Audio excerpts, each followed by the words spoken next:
বিসমিল্লাহির রহমানির রহিম।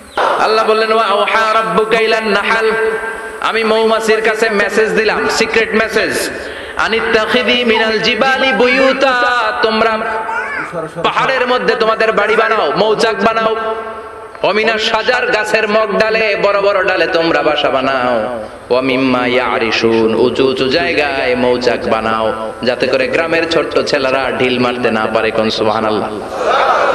মৌমাছির আল্লাহ শিখাই দিছে, নিচু জায়গায় কোনোদিন মৌমাছির বাসা দেখবেন, নিচু জায়গায় সহজে নাগাল পাওয়া যায়, ধরা যায়, কথা কন, ডাল বে মগ ডালে ওঠা লাগে মধু খাইতে চাইলে।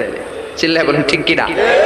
আল্লাহ সিক্রেট মেসেজ দিলেন আর বললেন আনিত্তাখিযি। আলেম যারা আছেন বলেন তো, ইত্তাখিযি এটা কি মুজাক্কারের সিগা না মুয়ান্নাসের সিগা?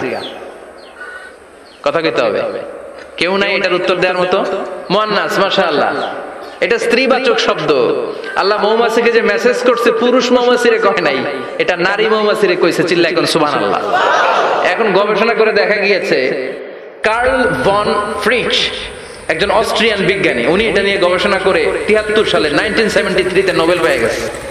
এই আয়াতের উপর গবেষণা করে আল্লাহ কেমন করে সিক্রেট মেসেজ দিয়েছেন, কেমন করে মৌমাছি মৌচাকের বাসা বাঁধে, কেমন করে মধু আহরিত হয়, এটার উপর গবেষণা করে উনি একটা বই লিখেছেন, দ্য ডান্সিং বিস।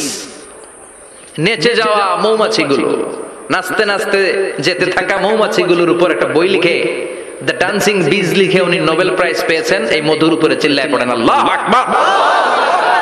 এখন কোরআনের আয়াত থেকে বোঝা গেল